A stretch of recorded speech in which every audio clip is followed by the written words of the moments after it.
Before we get started today, I just want to remind you that we're in the middle of our annual raffle, and tickets are just $50, and it really helps support all the wonderful work that we're doing. If you buy a ticket today, I'll send you a personal thank you letter and a little gift. It's really easy. Just go to www.ndgraffle.com. That's ndgraffle.com. I'll be ever so grateful to you. Now let's get started. Hi, I'm Rabbi Yisroel Bernath, and welcome to my weekly Torah Thoughts. Before we get started today, I just want to remind you that we're in the middle of our annual raffle, and tickets are just $50, and it really helps support all the wonderful work that we're doing. If you buy a ticket today, I'll send you a personal thank you letter and a little gift. It's really easy. Just go to www.ndgraffle.com. That's ndgraffle.com. I'll be ever so grateful to you. Now let's get started. Why do we keep kosher? What's the reason not to mix milk and meat? Have those little symbols on packages? Don't eat pork. What's up with all that? You can't tell me that it's a health reason to keep kosher, because you can have a smoked meat on rye with mayo, mustard, and a pickle with the side of Diet Coke, and all that's kosher, but definitely not healthy. So here's the deal. It's called a chok. It's a hard word to say, chok, but it's actually the name of this week's Torah reading. A chok is one of the three types of mitzvot. Now, here's where it gets interesting. Anyone in a relationship knows that there are three things you have to do in order to keep the relationship strong. Number one, remember special dates, the day you met, anniversaries, birthdays. That's what iCal is for. Don't forget, you guys. Number two, do the things that make sense. Treat each other with respect. Give of your time and energy for the other. Be on time. Do what you say that you're going to do. And number three, everything that makes no sense. Like buying a girl a gift of flowers that are going to die soon, or chocolates that get eaten instead of, a new blender, or respecting someone's personal taste in vacationing, even though you can't stand modern art or fishing. And in the same way, there are three types of mitzvot that God gave us in order to build a relationship with our Creator.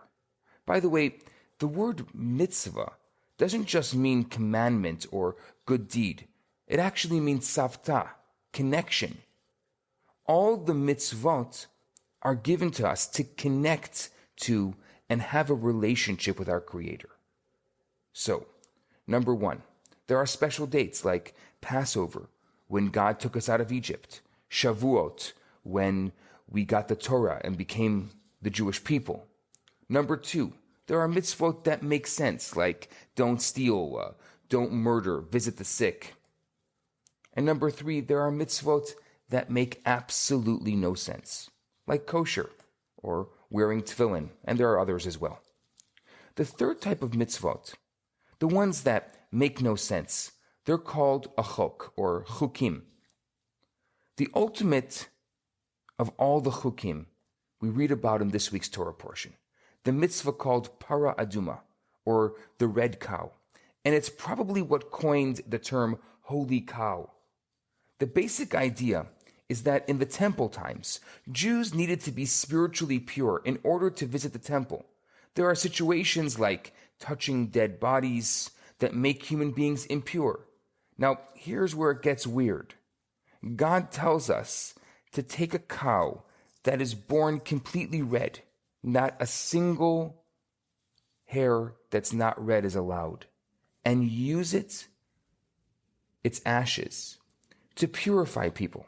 And then we'll be able to go to the temple. Holy cow! Does that make any sense? There's absolutely no logic in this commandment, in this mitzvah at all. I mean, with kosher, sometimes I see logic, and tefillin has some kind of powerful meaning. But this chok, It's really nonsensical. And you know what? That's exactly what being a Jew is about. It makes no sense. And that is truly the ultimate. Now, here's why it's so important in your life. If it all makes perfect sense, then you did it because it makes sense, not because of who you really are. It's like bringing your girlfriend flowers or buying her diamonds. Now, does that make sense? Good money gone to waste on items that provide absolutely no utility? But that's just the point. If it would make sense to you, then it would mean nothing to her. It's only when we do the irrational that we establish a firm bond of commitment and a joint identity. For a Jew, this means that having a true relationship with our Creator means doing rituals that make no sense simply because we're in a relationship with our Creator. We're in a relationship to the core. Whether or not our minds can wrap themselves around the mitzvot we are doing, it doesn't matter because we're committed to the relationship. Take the word chok for a minute and translate it. It comes from the word chakika, to engrave. If I carve a word into stone, the word and the stone have now become one. I don't have a word and a stone separately. They're actually completely one. Doing a nonsensical mitzvah unearths the fact that carved into every heart lies the natural desire to have a relationship with our Creator. I haven't done this for my own pleasure. I haven't done this for honor or for reward. I haven't even done this because it feels good. It usually doesn't. I did it because my Creator wanted me to. And that's engraved in the very essence of our being. Now, does that mean that it's not allowed to make sense? Not at all. The infinite Creator made us with minds and hearts because we need to use them. We need to strive to find meaning in every detail of our godly relationship. We can even find meaning in some chukim, like kosher. But at the end of the day, we do God's stuff not for the meaning, but because, hey, we're in a relationship and it's getting real. L'chaim to you all. L'chaim, we should experience the ultimate of perfect relationships. I'm Rabbi Yisrael Bernath. Shabbat Shalom.